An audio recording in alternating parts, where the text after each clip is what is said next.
नमस्कार, आप देख रहे हैं राष्ट्रहित। आपके साथ मैं हूं अंकिता।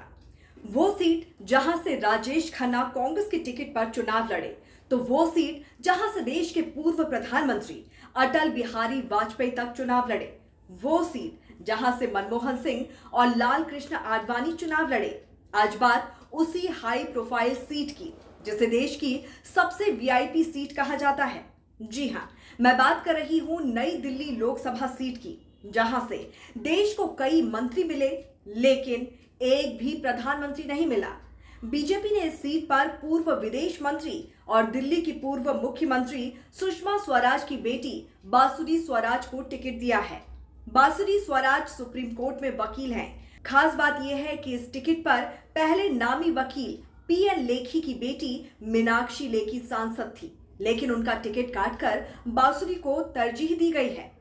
मीनाक्षी लेखी ने साल 2019 के लोकसभा चुनाव में कांग्रेस के अजय माकन को हराया था। उससे पहले साल 2014 में मीनाक्षी लेखी ने आम आदमी पार्टी के आशीष खेतान को हराया था। दिल्ली सन 1912 से देश की राजधानी है, तो वहीं साल 1952 में नई दिल्ली लोकसभा क्षेत्र वजूद में आया। देश की पहली महिला मुख्यमंत्री सुचेता कृपलानी ने किसान मजदूर प्रजा पार्टी के टिकट से नई दिल्ली लोकसभा से पहली बार चुनाव लड़ा और जीत दर्ज की। इसके बाद सुचेता कृपलानी कांग्रेस में शामिल हो गई। 1957 में कांग्रेस के टिकट से नई दिल्ली की सीट पर जीती। उसके बाद 1961 में भारतीय जनसंघ के बलराज मधोक ने इस सीट पर जीत दर्ज की। इसके बाद ये सीट कभी 5 साल भारतीय जनसंघ के पास तो अगले 5 साल कांग्रेस के पास रही।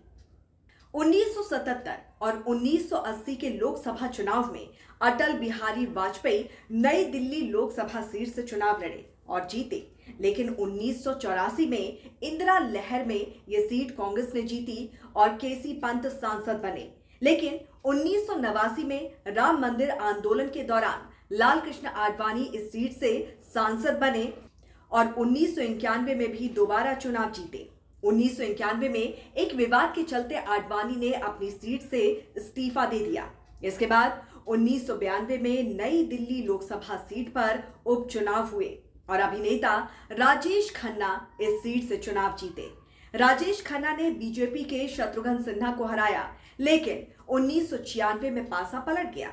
बीजेपी ने वापसी की। बीजेपी उम्मीदवार जगमोहन ने राजेश खन्ना को हराकर सबको चौंका दिया।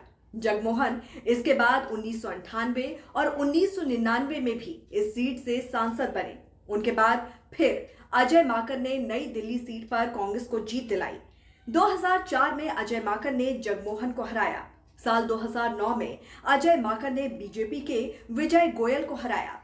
साल 2014 में देश भर में मोदी लहर चली। उसी दौरान मीनाक्षी लेखी ने बीजेपी की नई दिल्ली सीट पर वापसी कराई, लेकिन इस बार बांसुरी स्वराज को जिम्मेदारी मिली है। नई दिल्ली सीट पर उनका मुकाबला आम आदमी पार्टी के उम्मीदवार सोमनाथा भारती से होगा। नई दिल्ली लोकसभा क्षेत्र में राष्ट्रपति भवन, संसद भवन, इंडिया गेट, हाईकोर्ट जैसे भवन हैं, तो केंद्र सरकार के लाखों कर्मचारियों के दफ्तर और घर हैं। दिल्ली यूनिवर्सिटी का साउथ कैंपस और दिल्ली हवाई अड्डा भी इसी इलाके में आता है। नई दिल्ली लोकसभा क्षेत्र के तहत करोल बाग, मोती नगर, पटेल नगर, कस्तूरबा नगर, दिल्ली कैंट, राजेंद्र नगर, नई दिल्ली, आरके पुरम, ग्रेटर कैलाश जैसे विधानसभा क्षेत्र आते हैं। यहाँ की आबादी 2,17,53,486 है। 2019 के लोकसभा चुनाव में नई दिल्ली सीट पर 16,17,470 वोटर थे। इस सीट पर 56.91% वोटिंग हुई थी। तो ये थी बात नई दिल्ली लोकसभा सीट की। दिल्ली में कुल 7 लोकसभा सीटें हैं। बीजेपी ने साल 2019 के लोकसभा चुनाव में 7 सीटें जीती थी, लेकिन इस बार बीजेपी ने 6 सांसदों को टिकट नहीं दिया और सबको चौंका दिया। सिर्फ मनोज तिवारी ही अकेले ऐसे हैं जिन्हें उत्तर पूर्वी दिल्ली से टिकट दिया गया है। अब देखने वाली बात होगी कि नई दिल्ली सीट के मतदाताओं के साथ बांसुरी किस तरह से सुरताल मिला पाती है। तो इस पर आपकी क्या राय है, जरूर हमें बताइए कमेंट करके। और अगर अभी तक आपने हमारे YouTube चैनल राष्ट्रहित टीवी को सब्सक्राइब नहीं किया तो फटाफट से कर लें। नमस्कार।